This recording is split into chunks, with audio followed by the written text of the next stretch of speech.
Good evening. When my child was in the 6th grade, he attended Magnolia Middle School. A fight broke out after school, and what they have this thing is called a mob mentality. All the children that was watching the fight get suspended.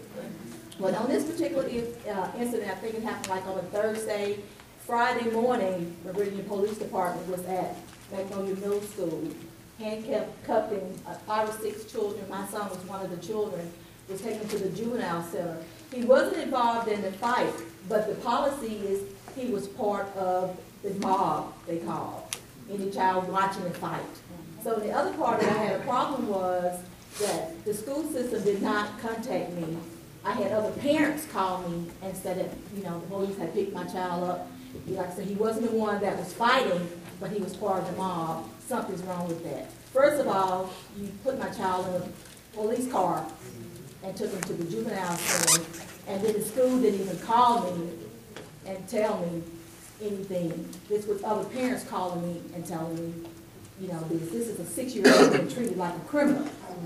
He's a junior at Meridian High, and I still see some of the things that are going on still now. Excuse me, ma'am. I'm just trying to understand. Did you say that your child was suspended for having witnessed other children? Yes, I'm sure some of the other parents know about it. It's called the mob. They watch a fight, and they're, you know, because they got out of the school bus, they were still part. The school was still responsible for them to make it home. So the fight took place. They considered them as being in the mob.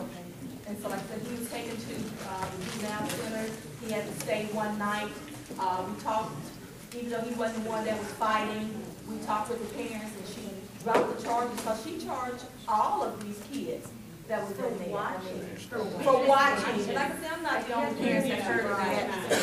You know, they call it the mob. And it's in the student handbook. I'm going to speak on the kids with the ADHD. I think it should be teachers in school that have an education to work with kids with ADHD, because these kids go there for problems and can't help themselves. My son gets in trouble for dropping pencils. He picks it up. He gets sent to the office. My child have helped a child out in the classroom. He gets sent to the office. The principal says, "Mo, please, let somebody else help that child." He outbursts an answer. Let somebody else answer the question. What is that? He asked my child, "What do you want to do? What do you want to be to stay out of trouble?" You know, because he's an ADHD child and he can't just help himself at all the time. So he said, "I want to play football." He's good at football. He's been in it since he was 5. So he said to my child, "You would never do that if it got anything to do with me." At Northeast Middle School, I'm sorry. And he tell my son, "If I got anything to do with that, you would not be playing football because I have a say so." And he's a 7th grader now. And my child has been handcuffed, I say out of last year, 6 times or more in handcuffs from the school with my child with an ADHD problem. And I have an IEP meeting, and they ask me about the problem, and I tell them, and they tell me that it's not ADHD, but I have a counselor call me back and say, "Ma'am, all the questions they asked you, that was ADHD." So I think they need to get someone in there for them kids with those problems, because I can't do it by myself. Like I say, he's at school. I can't help him at school because I'm at home. I can't control what happens at school because I'm at home. So something needs to be done about that. They need to put someone in these schools that can help these kids with their ADHD and not just kick them out for any little reason. It's sad. And I'm glad this meeting was tonight, because I've been trying to get this opinion voiced for the longest. And it's really had me depressed and everything. I mean, I've been to the juvenile center for last year. I mean, probably every day almost for my child with an ADHD. And I get up into the juvenile center, they looking at me like, I ain't trying to help my child. It's not that I'm not trying to help my child. If these kids go out on these streets and they do, like him with the ADHD, he can't function right. He didn't start talking till he was 5 years old. He have a speech and language problem. And I let that know every school we go to. They look over there like I ain't never told him. And it depresses me because I'm trying to help him on my own. I'm doing this by myself. And I get neglected at the juvenile center with the judge. Saying, holding my child file up in front of everybody saying, you see this record? Only 14, 13 years old. Ain't gonna tell where he'll be and such. You know, in front of a whole group of people now. You don't do that. And I voice my opinion. So he get mad at me. So every time my child come up in there, whether he did it or not, he did. He just got found guilty for him and 5 boys walking up A Street and another little boy threw a rock and bust this lady woman. My child got fought for it just because they have another witness to come off the street. At first they didn't even have a witness.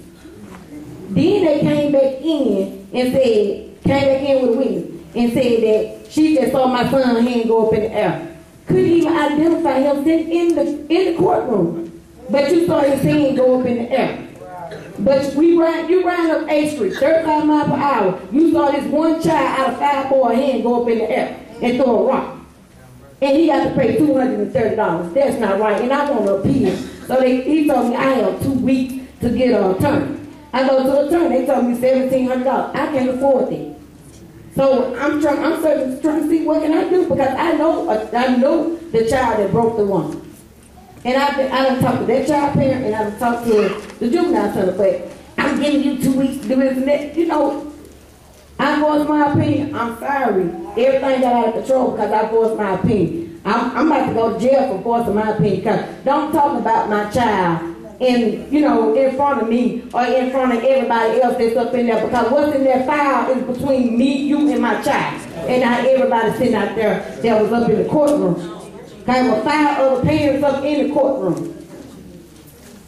Let me say this to you. There are some concerns in regards to an number of kids being charged in our juvenile center. At one point in time, Meridian and Lauderdale County led the state as far as children being incarcerated in our juvenile system, whether it be at Walnut Grove or whether it be down at Oakley Training Center.